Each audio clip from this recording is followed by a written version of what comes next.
Good morning, everybody. I'm Paul Lisnick. Welcome to WGN TV Political Report. Tamana is off this week. Coming up, we begin this morning right here in Illinois. While other states are now stopping their reopening plans after a spike in coronavirus cases, residents here are enjoying their first weekend in Phase 4. Governor J.B. Pritzker credits.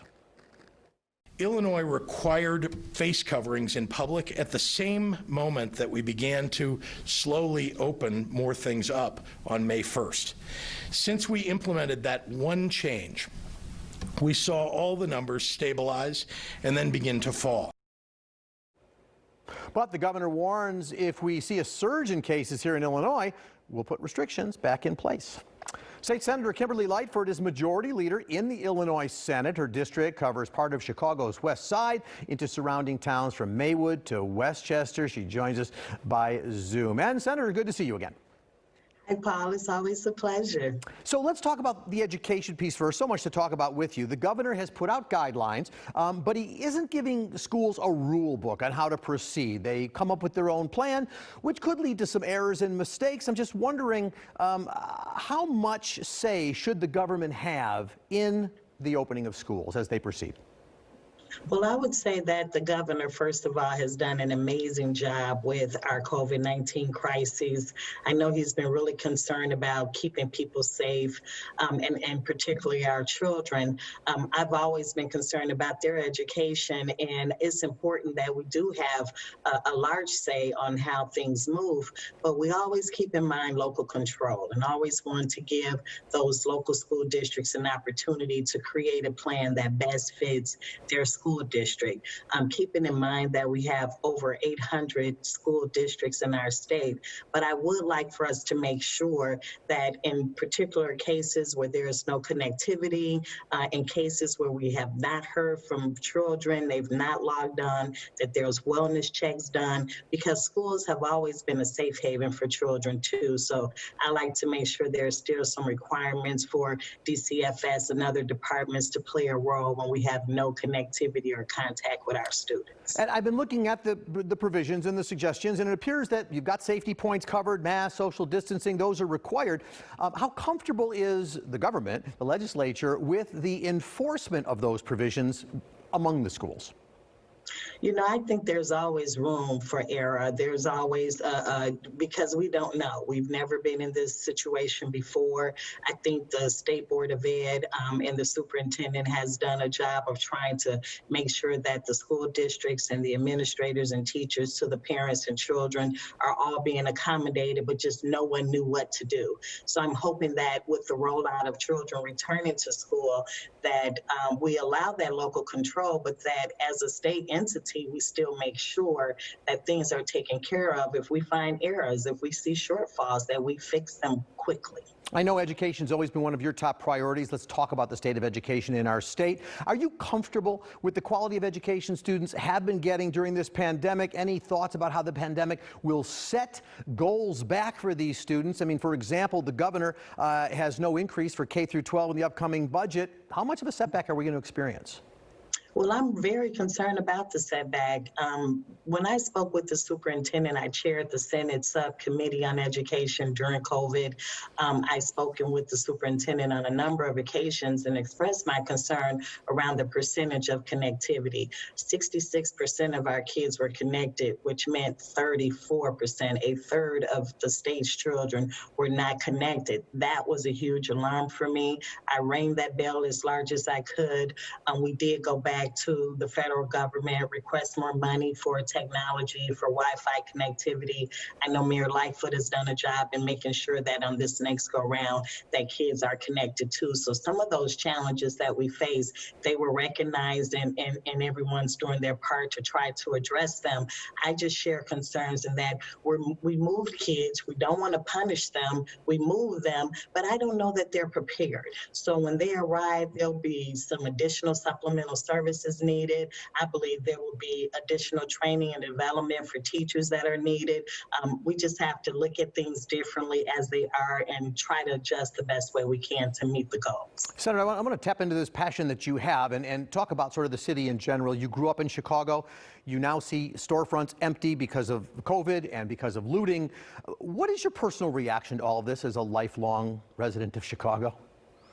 Well, I'm always honest, and, that could be to my detriment, but I was terribly overwhelmed, saddened by so much death, saddened by challenges with the nursing homes. And I just think that the governor did and the mayor did the best job that they could. The mayor acknowledged those challenges and disproportionately impacted communities on a national level and started a conversation that's been needed to happen. And I just think that we have to continue working really hard to ensure that the most vulnerable people are being have those additional supports, that the most vulnerable students who we know are in low poverty school districts, that we give them that extra boost. Not all school districts are equally yoked. We did do the best we could with our school funding formula, but we know that it'll take some years for those adjustments to be made and to bring the bottom up. So I like to direct more attention to that. And when I looked at the looting, I was sad. I was saddened by those who came from other states to our state to rip us apart. And I was saddened even more by the participants from our community who felt that they needed to join in and looting in their own communities for whatever reason that it was. I don't know particularly what those reasons were, other than people are angry and frustrated and tired of living in poverty and living in a system that's racist at its core. So there's a lot of work to be done all the way around, and I'm open for the work. I'm ready. All right, Senator. We're going to take our first break, and coming up next on the WGN-TV Political Report. Permanent effect on policing. It'll be a permanent effect on how we look at investments in communities that have been left out and left behind. How the state of Illinois is hoping to turn protest into permanent change. We'll finish our conversation with Majority Leader Senator Kimberly Lightford, and later this half hour, efforts to reimagine racial equity across the country turn to the history books, how the debate over our nation's monuments is playing out in politics. Stay with us.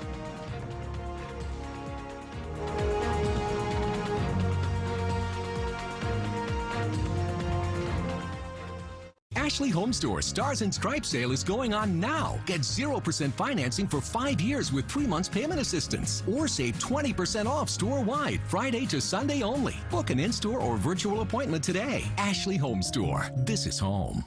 I noticed on my leg that I was getting some blue veins. My life was interrupted by constant itching. I didn't know what was wrong with my legs. I couldn't wear the shoes that I wanted to wear. For over 35 years, Vein Clinics of America has been the leader in the treatment of vein disease. Varicose veins and spider veins are much more than an unsightly cosmetic problem. Often it's a serious medical condition. Call or go online now to see if you qualify to book a free, no-obligation consult.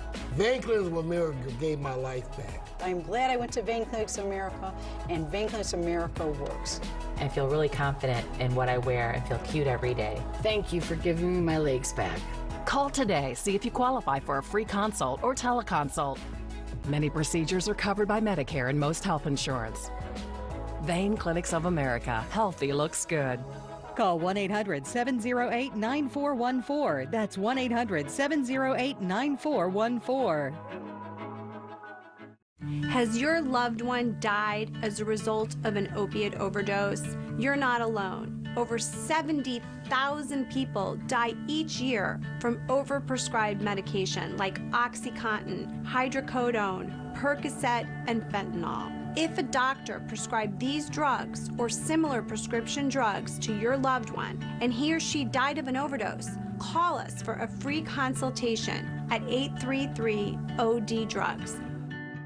Ashley Home Store Stars and Stripes sale is going on now. For a limited time, find huge savings up to 50% off. Get this upholstered sofa now only $249. Contact us today to set up an in-store or virtual appointment. Ashley Home Store. This is home.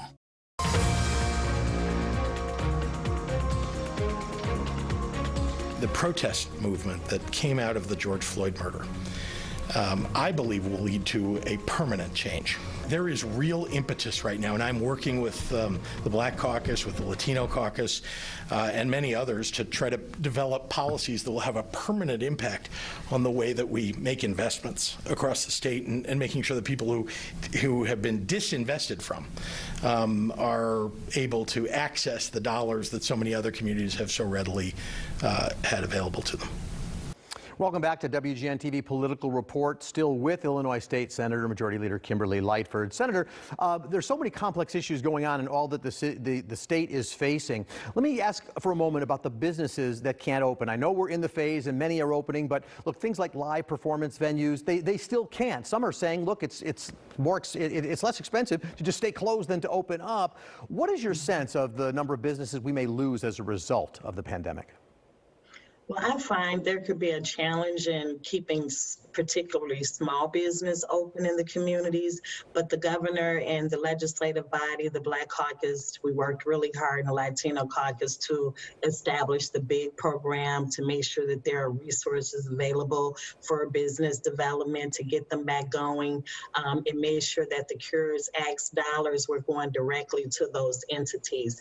And so it's my hope that those funds will be readily available and helpful in making sure that those businesses are able to hit the reset button and thrive when they're back up and running. I just want all the businesses and all people to know that our lives is so important and at stake. And if we rush because we're trying to get businesses open and cause our state to reverse, we're on the brink of getting past this. We don't want to have a setback and begin to lose thousands and thousands of lives again. So I know it's an economic issue, but it's also a life or death situation as well. Look, the state losing a lot of money as a result of this, asking the federal government for a lot of money. Essentially, the new budget relies on borrowing and also federal monies we may or may not see. What is your sense of the state getting in deeper debt as things go on, making it even more difficult for businesses that might want help? I was surprised, Paul, with the supports and the position the governor had us in after just 1 year of a budget, that we didn't have to cut our expenses so desperately. The federal government has a responsibility, and their responsibility is to get those resources to all of our states so that we can help our economic security here. And it's just one of those things where we had dollars that the governor was appropriating that the legislator was in support of and approving. And when we got to the budget, we didn't have to slash as much. We did have to do some borrowing. We do have a plan of paying our debt off. And I don't know that we're in a worse situation than we thought we would be in. So we're not, clapping our hands and jumping up and down in victory, but we're not in deep hole as this COVID crisis could really have caused a huge devastation. So we're maintaining. You've been appointed to the Commission on Poverty Elimination and Economic Security. Just a word about your goals and how that plays out during a pandemic and economic crisis. Well, the timing could not have been better for us to realize that the importance of a commission to address poverty elimination and economic security was on the forefront. I appreciate being appointed to this very important role because it's something that's going to identify a lot of those challenges that we've addressed. I'm excited about the way the commission is set up. In addition to legislators, it's also many people in the community who live in poverty, who live in extreme poverty, generational poverty, urban, rural poverty. We've identified all these different causes and locations and geographic in the state of poverty, anti-hunger, food deserts, all those things, all of those participants will be a part of this commission. So it'll be a 20-person commission set up with people who are impacted or advocacy groups who are supports these types of measures that deal with homelessness and things of that nature. The goal would be to establish a strategic plan in reducing poverty in our state. Next year, in November of 21, a finding would be due with recommendations to the governor and the General Assembly will be staffed by the Department of Human Services. The governor's budget team will have a role to play because if our recommendations identify areas in the budget that could reduce some challenges and also help us in ways, that's what we're looking for. So we're looking to reduce poverty by 50% the first 5 years. 5 years later, we're looking to reduce child poverty. And then with the goal of 15 years out to have poverty eliminated in Illinois. It's a tall order, it's a big challenge, but I'm up for it. You got a lot on your plate. We're going to track the progress as time goes on. My thanks to State Senator Majority Leader Kimberly Lightford. Thanks so much. Thank you, Paul. All right, we're going to take another break. Coming up next on the WGN TV Political Report. The left-wing mob is trying to demolish our heritage so they can replace it with a new repressive regime that they alone control. The debate over American monuments rages on across the country. How President Trump wants to preserve the past while protesters continue to topple statues they say are offensive.